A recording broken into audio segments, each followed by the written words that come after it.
Hi, welcome back to Tenor Guitar Lessons with Mike Turnbull, and this time I want to look at using the capo on the tenor guitar and explain a bit about that, plus to illustrate how I've used it on some of my songs. We're going to have a look at one of them called King of Dunmail Raise, and we'll do a bit of a walkthrough on that.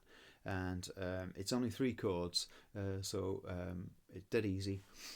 So before we look into that, and you've just stumbled on here, then please subscribe and do the thumbs up thing. It really helps my channel out. It's become a really good resource for tenor guitarists who want to play GDAD. So thank you very much. So first of all, let me play you the song, King of Dunmail Raise. A flash of steel wielding over land,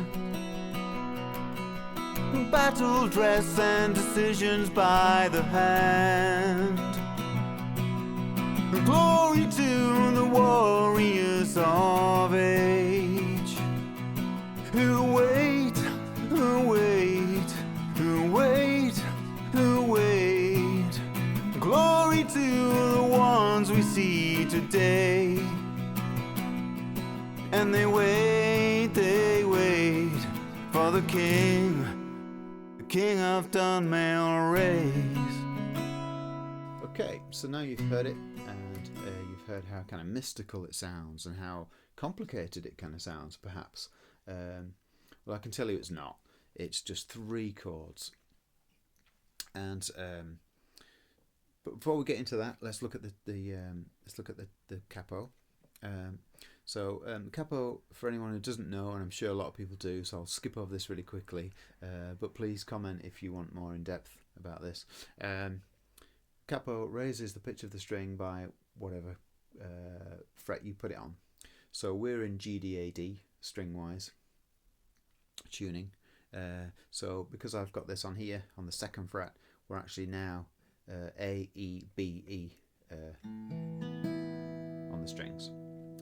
It just means that those 3 chords that I'm going to use, which are basic chords I've done in some of the other videos, are now whole tone up now. We had B minor, which was on the 4th fret, and when I say 4th fret, what I'm going to refer to is this is our new nut. The capo is our new nut. So when I describe which fret, it's from there, it's from here. So the 4th fret. So 4th fret along, and it's the G and D strings. That would have been a B minor beforehand. Now it's now C sharp minor because we've gone up a tone. Okay. The 2nd chord is the A shape on the original tuning, but now with the capo, it's actually now a B, and the other shape is the G shape, which is just the 2nd fret on the A string, which now just because we're on this 2nd fret is now an A. So they're the chords. It's just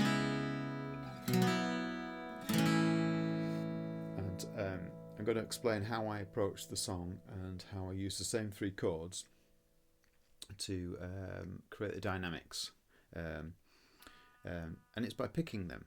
So I'll just quickly show you how I did it picking wise, and I've made a bit of a change to one of the chords, the minor chord, and I'll explain what I did.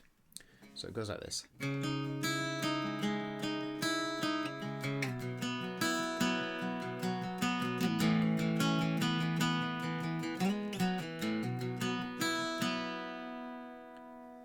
So it sounds complicated, but it's not. It's just lots of slides. It's sliding down to the next chord. There's a little interlude where I go and just do a slide, a 2-note slide in between as well. But the main significance of the minor chord is that instead of just playing this open minor chord, which is like a minor 7 chord, it's really nice.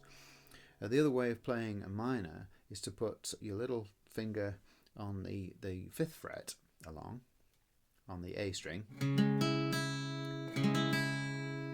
as we've done in a previous video with minor shapes. If we stack that finger underneath the other two fingers on the 4th fret, you get a more of a mystical kind of sounding minor shape in that position. So it's still C sharp minor in this case, but I've kind of made it mystical by placing that note in there instead, stacking the fingers up. So when we do the pick,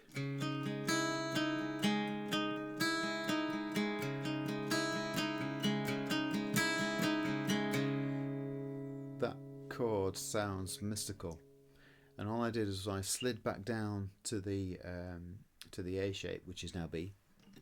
So it goes.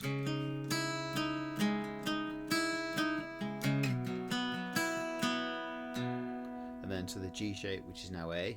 And then that little slide is on the 2nd fret to the 4th fret on the D string, and then back to the A shape, which is now B. So I'll do that in its entirety because it goes.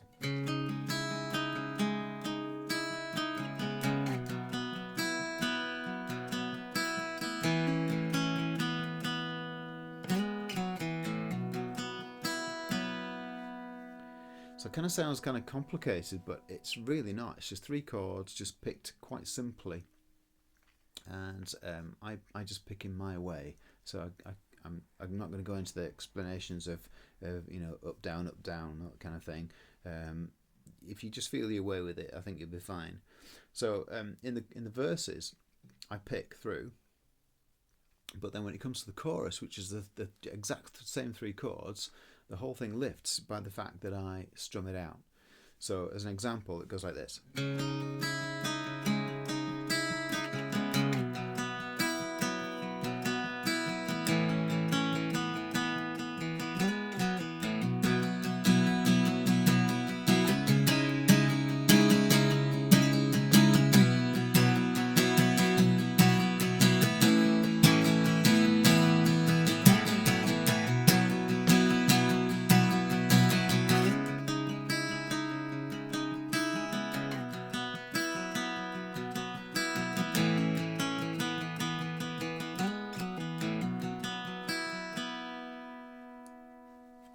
So you can hear the difference there. You've got the pick for the verses, which kind of sounds complicated and musical, and with the lyric it sounds great.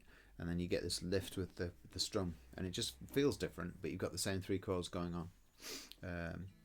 Another trick that I do sometimes live is, because we've learnt that you've got 2 D string, you've got two strings are tuned the same, so they're actually, it's GDAD.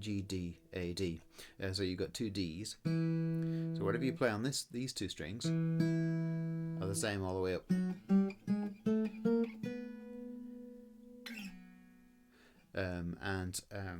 So in this case, with Capo on the 2nd fret, we're playing E notes. Sorry, well, the strings are E. So it's just the same.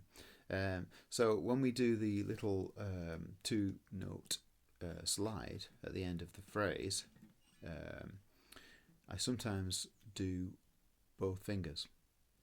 So instead of it going like this, I'll sometimes go.